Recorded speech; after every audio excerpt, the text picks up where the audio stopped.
So hello friends, welcome to my channel. तर आज आपण बघणार आहोत 34 चेस्ट साईजचं प्रिन्सेस कट ब्लाऊजची पेपर कटिंग. तर आज जे आहे आपण पेपर कटिंग जी आहे करणार आहोत ती पण प्रिन्सेस कटमध्ये. तर तुम्ही जे हे तर मेजरमेंट आहे, तर मी इथे तुम्हाला दिलेली आहे स्क्रीनवरती तुम्ही बघू शकता. तर मी ही नोट करून घेतलेली आहे. तर हीच मेजरमेंट वापरून आज जे आहे मी तुम्हाला प्रिन्सेस कटचं जे ब्लाऊज असतं ते कसं कट करायचं म्हणजे पेपर कटिंग्सवरती मी तुम्हाला आता ते सांगणार आहे. तर त्यासाठी मी इथं पेपर घेतलेला आहे एक, आणि आता सर्वात अगोदर आपण जे आहे तो मागचा पार्ट इथे कट करणार आहोत. तर मागचा पार्ट कट करण्यासाठी आपण आता सर्वात अगोदर घेणार आहोत आपल्या ब्लाऊजची हाईट. तर जी हाईट आहे इथे 14. तर जी रेडीमेड ब्लाऊजची हाईट असणार आहे ती असणार आहे 14 इंच.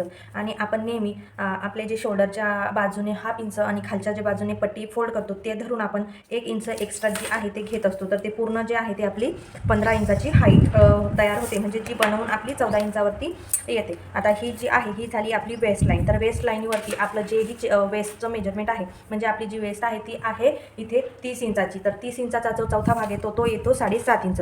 7.5 इंच आपल्याला जी आहे आपली वेस्ट आहे ती घेऊन घ्यायची आहे. आणि त्यामध्ये 1 इंचाचा जो असणार आहे तो आपला असणार आहे मागचा टक्स, म्हणजे पाठीमागचा जो टक्स असतो तो आपला 1 इंचाचा राहणार आहे. त्यानंतर आपली 1.5 इंचाची जी शिलाई मार्जिन आहे ती आपण इथे घेऊन घेणार. ही आपली आता वेस्टची मार्किंग झालेली आहे. यानंतर आता आपण घेणार आहोत आपलं शोल्डर. तर मी इथे जे शोल्डर आहे ते घेणार आहे 5.5 इंचावरती. तर इथे 5.5 इंचावरती एक पॉईंट दिला. त्यानंतर इथे देणार आहे मी जी आपली शोल्डर पट्टी. तर इथे आपण आपल्या याने घेऊ शकतो की आपल्याला किती शोल्डर पट्टी जी आहे ती रेडी पाहिजे. आपल्याला जर 2 इंचाची शोल्डरपट्टी रेडी पाहिजे असेल तर आपण इथं काय करणार, पावणे 3 इंचावरती पॉईंट देणार. तर 1/2 इंच इकडून आपलं जे पाहिजे, जेव्हा आपण बाही आणि शोल्डर जॉईंट करतो तेव्हा 1/2 इंच जाणार, आणि जेव्हा आपण पायपिंग करतो त्यामध्ये सुद्धा 1/2 इंच जाणार. तर ते दोन्ही मिळून आपण काय करणार, इथं 1/2 इंचावरती जे आहे इथे एक्स्ट्रा वाढवून घेणार, कारण आपल्या जे आहे मार्किंग शिलाई मार्जिनसाठी. त्यानंतर जर आपल्याला इथे 2.5 इंचाचं जर शोल्डरपट्टी रेडी हवी पाहिजे, रेडी पाहिजे, तर आपण काय करणार, 1/2 इंच वाढवून म्हणजे 3.25 इंचावरती जी आहे इथं तयार करून घेणार. पण आणि इथं मला जे आहे ते 3.25 इंचाचं शोल्डर इथं पट्टी रेडी पाहिजे. तर त्यासाठी मी 1/2 इंच एक्स्ट्रा करणार, म्हणजे 3.5 वरती इथं एक पॉईंट देऊन देणार. तर हे झाल्यानंतर जेव्हा मी इथं स्टिचिंग मार्जिन आणि जी आपलं पायपिंगमध्ये जाणार, तर मग इथं 1/2 इंचाची जी आहे 3.25 इंचाची शोल्डरपट्टी रेडी होणार. तसंच जिथं आपण इथं 5.5 वरती पॉईंट दिला होता आपल्या शोल्डरचा, तोच पॉईंट मी इथे देऊन देणार आणि एक इथं स्ट्रेट लाईन करून घेणार. तर हा पॉईंट देण्याचं कारण हेच की जी आपली लाईन ही स्ट्रेट आली पाहिजे, की ती पुढे किंवा मागे व्हायला नको, म्हणूनच इथं हे पॉईंट मी देऊन घेणार. त्यानंतर आपलं जेही आपलं मुंडा हाईट किती घ्यायची हे आपल्या चेस्टवरती चेस्टच्या साईजवरती किंवा आपला जो मुंडा राऊंड असतो त्याच्यावरती डिपेंड असतं.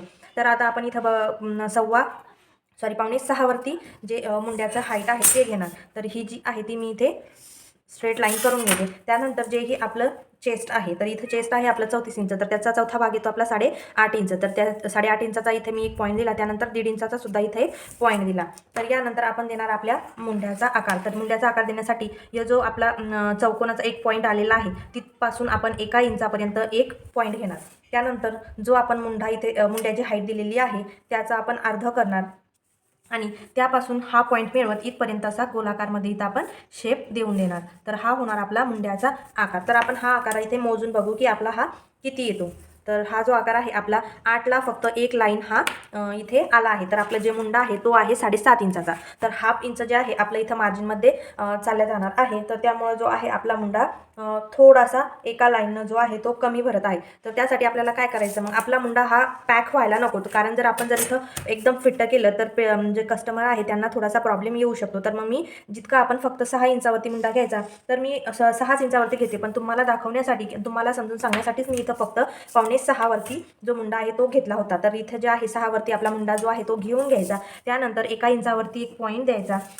जेवढी आपली मुंड्याची हाईट आहे त्याचा मधला पॉईंट काढायचा आणि तिथपासून इथपर्यंत असा गोलावा देत जो आहे आपल्या मुंड्याचा आकार इथे देऊन घ्यायचा. आता परत जो आहे आपण आपल्या मुंड्याचा आकार आहे तो मोजून बघू. तर हा किती बसतोय, तर तो येत आहे बरोबर व्यवस्थित 8 इंचापर्यंत, आणि 1/2 इंचाचा आपला मार्जिनमध्ये जाणार आणि 7.5 इंचाचा आपला जो आहे तो मुंडा इथे तयार होणार. तर आपलं हे जे मेजरमेंट आहे हे फिक्स झालं.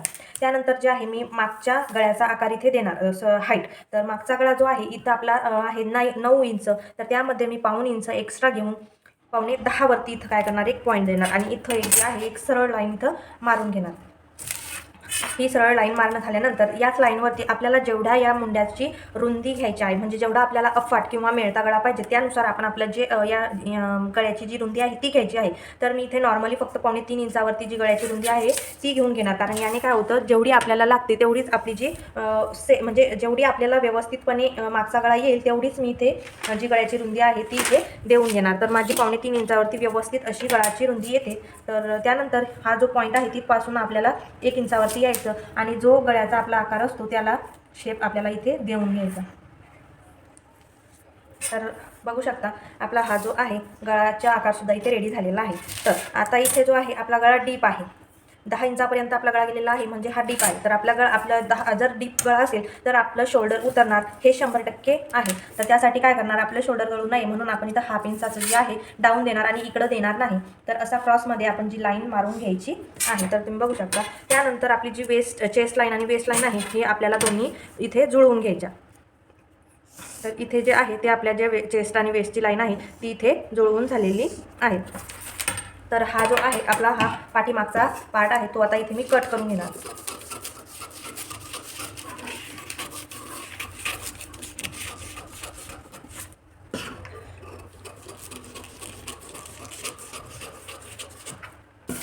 आणि जो डाऊन दिलेला आहे आपण तो मी ज्या वेळेस आपण शोल्डर जॉईंट करणार फ्रंट पार्ट आणि बॅक पार्टचे जेव्हा आपण शोल्डर जॉईंट करू त्या टायमाला मी जे कट हे जो आपण हाफ इंचाचा डाऊन दिलेला आहे तो कट तेव्हा देणार. तर हा जो आहे आपला मागचा पार्ट इथे रेडी झालेला आहे. आता यानंतर जे आहे आपण आपला फ्रंट पार्ट इथे रेडी करून घेणार आहोत. तर आपण आपल्या मागच्या व्हिडिओमध्ये सुद्धा बघितलं होतं. तर नेहमी मी सांगायची की जेव्हाही आपल्याला फ्रंट पार्ट कट करायचा त्यावेळेस हाफ इंचाची मार्जिन ही सगळ्यात अगोदर इथे मारूनच घ्यायची आहे हुक आणि आयच्या पट्टीसाठी.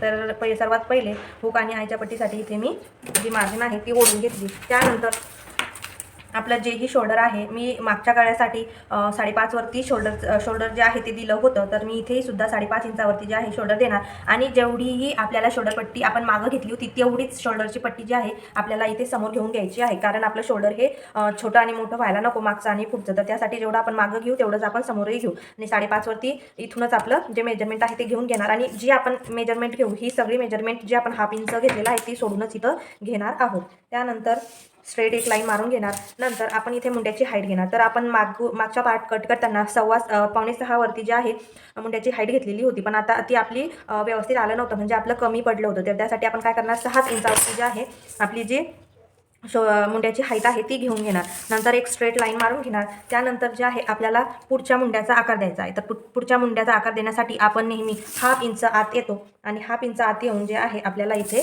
एक स्ट्रेट लाईन मारून घ्यायची आहे. नंतर आपल्याला जो आहे गळ्याचा मुंड्याचा शेप द्यायचा आहे. तर जेही आपली मुंड्याची हाईटची लाईन असेल त्याचं हाफ करायचं आणि जो आपण नवीन आकार दिलेला आहे, म्हणजे इथं नवीन जो स्क्वेअर बनवलेला पॉईंट आहे ते तिथपासून 1 इंच असं इथं घ्यायचं आणि इथपासून जो आपण पॉईंट दिलेला आहे मध्यामध्ये तिथपासून करत आपल्याला असा इथं एक गोलावा देऊन घ्यायचा आहे. त्यानंतर हा मुंड्याचा आकार झाला. त्यानंतर आपलं जेवढेही चेस्टचं मेजरमेंट आहे ते इथं आपल्याला टाकून द्यायचं. नंतर 1.5 इंचावरती जे आहे आपल्याला इथे आपली शिलाई मार्जिन देऊन घ्यायची. त्यानंतर जे आहे समोरचा गळा, तर इथे जो समोरचा गळा आहे तो आहे 6.5 इंच. तर मी नेहमी आपण जेव्हा मार्जिन ॲड करतो तेव्हा 1.5 इंच मी इथे ॲड करत असते. तर 6.5 मध्ये 1.5 इंच ॲड केल्यानंतर हा 7.25 इंचावरती जी आहे आपल्या गळ्याची हाईट होऊन जाते. त्यानंतर गळ्याची रुंदी, तर मी इथं जे आहे समोरचा पार्ट आहे तर यासाठी मी 2.5 इंचावरती जी आहे गळ्याची रुंदी देणार आहे. तर हा जो आहे हा पण एक बॉक्स आपण इथे तयार करून घेऊ. त्यानंतर आपल्याला असा इथे राऊंड शेप देऊन घ्यायचा आहे. तर हा सुद्धा राऊंड शेप आपला इथं झालेला आहे. त्यानंतर आपल्याला जे आहे आपल्या ब्लाऊजची हाईट, जी ही आपल्या ब्लाऊजची हाईट असेल ती इथे टाकून घ्यायची आहे. तर आपली जी मागच्या पार्टमध्ये आपण नेहमी 1 इंच एक्स्ट्रा घेतो, म्हणजे आपली 14ची हाईट होती तर आपण 1 इंच ॲड करून 15 वरती हाईट घेतलेली होती. पण समोरचा जेव्हा आपण पार्ट कट करतो तेव्हा आपल्याला 2 इंच एक्स्ट्रा घेऊन इथं जे आहे ती मार्जिन घेऊन घ्यायची आहे. तर मागच्या याच्यामध्ये आपण 15 इंचावरती पॉईंट दिलेला होता, म्हणजे आपली वेस्ट लाईन 15 वरती आलेली होती. तर आता आपल्याला 16 वरती जी आहे आपली वेस्ट लाईन घ्यायची आहे आणि जी आपली वेस्ट लाईन आहे त्याला अशी खेचून घ्यायचं आहे. त्यानंतर आपल्याला काढायचं आहे आपला इथे टक्स द्यायचा आहे आपल्या फ्रंट पार्टला, तर आपली जी चेस्ट असेल त्याच्यासाठी, तर जे ही आपलं बस्ट पॉईंट आहे म्हणजे शोल्डर टू बस्ट, तर या जे ब्लाऊज आहे याचा शोल्डर टू बस्ट पॉईंट येणार आहे इथे 10 इंच. तर 10 इंच घेऊन आपल्याला हाफ इंच एक्स्ट्रा इथे ॲड करायचं आहे. तर हाफ इंच का, कारण आपलं जेव्हा आपण शोल्डर जॉईन करू तेव्हा हाफ इंच जे आहे आपलं इथं चालल्या जाणार आहे. तर त्यासाठी काय करायचं, 10.5 वरती जे आहे ते आपल्याला घेऊन घ्यायचं आहे शोल्डर टू बस्टचा पॉईंट. त्यानंतर जेही आपलं चेस्ट असेल त्याचा 10वा पार्ट आणि त्यामध्ये हाफ इंच एक्स्ट्रा करून इथं आपल्याला जे आहे मेजरमेंट घ्यायचं आहे. तर इथं 3.4 म्हणजे 34चा 10वा पार्ट 3.4 आणि त्यामध्ये हाफ इंच एक्स्ट्रा म्हणजे आपल्याला काय करायचं आहे, 4ला एक लाईन कमी इथं एक पॉईंट देऊन घ्यायचा आणि जेवढं इथं मेजरमेंट केलं त्याचं हाफ करून इथं आपल्याला एक पॉईंट देऊन घ्यायचा. हे 2 पॉईंट झाल्यानंतर जेही आपण पॉईंट तयार केलेले आहे ते जोडून घ्यायचे. त्यानंतर आपल्याला इथे टक्स द्यायचा आहे. तर आपण किती टक्स द्यायचा, तर आपली आता इथे 32, 34 आणि 36ची चेस्ट असेल तर आपण 2.5 इंचावरती जो आहे टक्स देत असतो. त्याच्यापेक्षा कमी असेल तर 2 इंचावरती आणि जास्त असेल 2.25 इंचावरती जो आहे आपल्याला टक्स इथे देऊन घ्यायचा आहे. त्यानंतर जो आहे आपल्याला इथे जो पॉईंट मिळालेला आहे आपला टक्सचा सोडून इतका, तर इथपासून इथपर्यंत आपल्याला जी आहे इथं एक लाईन मारून घ्यायची आहे. त्यानंतर हे मेजरमेंट झाल्यानंतर आपल्याला काय करायचं आहे, आता आपण जो आहे आपली वेस्ट, तर वेस्टचं इथं मेजरमेंट आपण देऊन घेणार आहोत. तर इथपासून इथपर्यंत जितकंही आपलं मेजरमेंट आहे तर तिथपर्यंत सोडून हे मधला पार्ट आपल्याला इथे सोडून द्यायचा आहे, कारण हा आपला जो आहे तो कट होणार आहे. तर तेवढा सोडून इथं जो आपलं मेजरमेंट आलं आहे ते इथं ठेवायचं आणि समोर आपली जेवढी चेस्ट वेस्ट आहे 7.5 इंचाची म्हणजे 30 इंचाची आहे, तर त्याचा चौथा पार्ट 7.5 इंच आणि जे आहे पुढं आपलं 1.5 इंचाचं जे शिलाई मार्जिन राहणार आहे ते शिलाई मार्जिनसुद्धा इथं देऊन घ्यायचं आहे. तर हे आपलं झालेलं आहे. त्यानंतर काय करायचं, आपल्याला जो वेस्ट लाईन आणि चेस्ट लाईन आहे त्या दोन्ही आपल्याला इथे जुळवून घ्यायच्या. तर आपल्या ज्या आहे ह्या इथे जुळून झालेला आहे. त्यानंतर काय करायचं, आपल्याला जो आहे इथे आपला जो कटोरीचा शेप आहे तो इथे देऊन घ्यायचा. तर तो कसा द्यायचा, तर सुरुवातीला नाही येणार, तर त्यासाठी काय करायचं आहे, नेमकं जेवढंही याचं अंतर आहे त्याचं हाफ करायचं. तर इथं पूर्ण भरत आहे आपलं 6 इंच, त्याचा हाफ केला 3 इंच. आता या 3 इंचाचा सुद्धा हाफ करायचा आहे 1.5 इंच. आता या सुद्धा 3 इंचाचा हाफ करायचा म्हणजे 1.5 इंच. तर आपल्याला इथे 3 पॉईंट इथे भेटले. तर या 3 पॉईंटचा यूज करून जे आहे आपल्याला इथे शेप द्यायचा आहे. तर मग काय करायचं, हा पॉईंट आहे इथून स्टार्ट करत थोडंसं असं स्टार्ट करत एक लाईन एवढं इथपर्यंत इथं येऊ द्यायचं. नंतर थोडंसं बाहेर जात या पॉईंटच्या हे जो पॉईंट आहे तिथपासून हाफ इंच अंतरावर येईल एवढ्या. तर इथं बघू शकता मी हा पॉईंट देते, हा पॉईंट येईल असं इथं मिळवत आणायचं. हे मिळवत आल्यानंतर इथपासून सुद्धा असाच, इथपासून सुद्धा असाच एक शेप इथे येऊ द्यायचा. तर तुम्ही बघू शकता असा जो आहे आपला इथे शेप तयार झालेला आहे. तर हा जो आहे आपला जो कटोरी आहे तिचा शेप तयार झालेला आहे. त्यानंतर इकडं आपल्याला जसा असा हा शेप येईल तिथपर्यंत असा शेप इथं येऊ द्यायचा. तर इथपासून इथपर्यंत जो आहे, इथपासून जो आपली फिटिंगची लाईन आहे त्याच्या 1.5 इंचा ते 2.25 इंचापर्यंतच्या आत आपल्याला इथे शेप देऊन घ्यायचा आहे. तर हा झाला आपला कटोरीचा शेप. नंतर आता आपण इथं शेप दिला तर इथं काय होणार, अंतर वाढणार. तर आपण हे दोन्ही जे पॉईंट आहे ते इथे बघून घेणार. तर हा पॉईंट आहे हा येतोय 5.5 वरती, तर आपण हा पण इथं चेक करणार. तर इथं हा येतोय 6 वरती एक लाईन वरती, म्हणजे इथं काय आहे, हाफ इंचाच्या वरती एक लाईन जे आहे ते शिल्लक येते. मग जितकं 5.5 इथं भरत होतं आपलं तिथंच आपला 5.5 वरती एक इथं पॉईंट आपण देऊन घेणार आणि इथं जितकं भरतंय म्हणजे हाफ इंचाच्या एक लाईनवरती, तर मग याचा डबल ना मग किती येतं ते 1 इंच आणि 2 लाईन. तर जे आपलं शेवटची मार्जिन आहे तिथं आपल्याला इथे असा पॉईंट देऊन घ्यायचा आणि इथं जे आहे स्ट्रेट लाईन इथं मारून घ्यायची.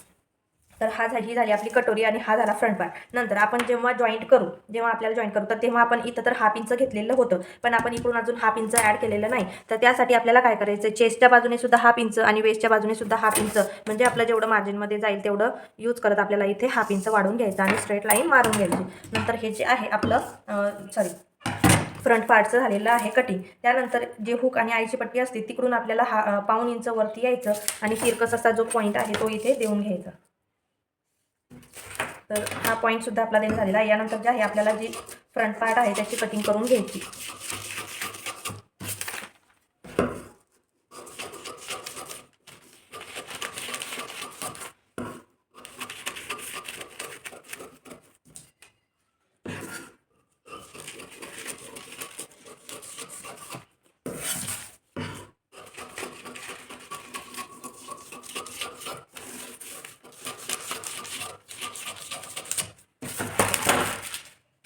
तर इथे बघू शकता आपले जे फ्रंट पार्ट आहे ते रेडी झालेले आहे. तर आता आपण काय करणार, जो आपला बॅक पार्ट आहे तो आपण इथे घेणार आणि जो फ्रंट पार्ट आहे तो इथे घेणार. नंतर आपलं जे आहे इथं क्रॉसमध्ये असं जुळवून बघणार. जर हे व्यवस्थित असं येत असेल, कमी जास्त होत नसेल, तर आपले जे आपल्याला आहे इथं कमी जास्त करायची गरज नाही. जर आपलं थोडंसं जर वाढत असेल तर आपल्याला काय करायचं, इथं कट करून घ्यायचं आहे. तर इथं मी पेपरच घेतलेला आहे. आपल्याला आता स्लीव्ज कट करायचे आहे. तर त्यासाठी मी इथं 2 फोल्ड पेपर घेतलेला आहे. तर आपल्याला जेव्हाही स्लीव्ज कट करायचे असते तेव्हा आपल्याला 4 फोल्डेड कपडा लागतो. पण मी इथं पेपर कटिंग करते म्हणून मी फक्त 2 फोल्ड करून घेतलेला आहे, म्हणजे आपली एकच स्लीव्ज इथं निघणार आहे. तर आपली जी स्लीवची हाईट आहे ती आहे 5.5 इंच. तर मी 1 इंच त्याच्यात एक्स्ट्रा घेऊन 6.5 वरती जो आहे तो एक पॉईंट आपण देऊन घेणार. त्यानंतर स्ट्रेट लाईन करून आपल्याला आता त्याची रुंदी किती घ्यायची हे कशावर ठरवायचं, तर आपली जेवढी ही चेस्ट असेल त्याच्यामध्ये मी इथे 1.5 इंच एक्स्ट्रा इथं घेऊन घेते. म्हणजे आपल्याला काय आहे तेवढं कापड लागेल असं आपल्याला गृहीत धरलं जातं. तर त्या पद्धतीने जे आहे, आता पेपर आहे म्हणून एक्स्ट्रा आहे, पण आपल्याकडं जो कपडा असतो तो एवढा एक्स्ट्रा राहत नाही की आपण जेवढं म्हटलं तेवढं आपण तिथं घेऊन घेऊ. तर त्या घ्यायसाठीच मी जे माप काढलेलं आहे ते असं असतं की मी जेही आपलं चेस्ट आहे त्याच्यामध्ये 1.5 इंच एक्स्ट्रा करून घेते. त्यानंतर जे आहे मी इथे 2.5 इंचाचा जो डाऊन आहे तो देऊन दिलेला आहे. त्यानंतर जिकडून फोल्डेड बाजू आहे तिकडून 2 इंच च्या अंतरावर जो आपला स्लीवची जो शेप असतो तो इथे देऊन दिला आहे. त्यानंतर जी आपली स्लीवची फिटिंग ती देऊन घ्यायची. तर 6 इंच आणि 1.5 इंचाची जी आपली शिलाई मार्जिन असते ती इथे देऊन घ्यायची. नंतर जेही आपली मार्किंग झालेली आहे ती पूर्ण आपल्याला जे आहे कट करून घ्यायची. म्हणजे जी आपली स्लीव्ज आहे ती इथे रेडी झालेली आहे. आता आपली स्लीव्ज तर रेडी झाली. नंतर आपल्याला काय करायचं आहे, आपला जो समोरचा मुंडा असतो ना त्याला आपल्याला शेप द्यायचा आहे. तर तो शेप कसा द्यायचा, तर मी काय करते, जिकडून आपण म्हणजे आपली जिकडून फिटिंगची लाईन असते तिकडून 1 इंच आतमध्ये यायचं आणि अशी थोडीशी घडी मारून घ्यायची. आणि जोही आपल्याला एक्स्ट्रा काढा म्हणजे हे केल्यानंतर जो एक्स्ट्रा कपडा जो बाहेर पडत आहे तेवढा आपल्याला कट करायचा. म्हणजे त्यानं काय होतं, जो आपला शेप आहे तो व्यवस्थित असा बसतो. म्हणजे आपल्याला किती द्यायचा, काय द्यायचा हे विचार करायची गरज पडत नाही. आपल्याला जो शेप पाहिजे तो मिळून जातो. तर तुम्हीही सुद्धा ही पद्धत अशी वापरून बघा. आणि इथे जे आहे आपली स्लीव्हसुद्धा इथे कट झालेली आहे. तर हा व्हिडिओ आवडला तर लाईक करा आणि चॅनलला सबस्क्राईबसुद्धा करा.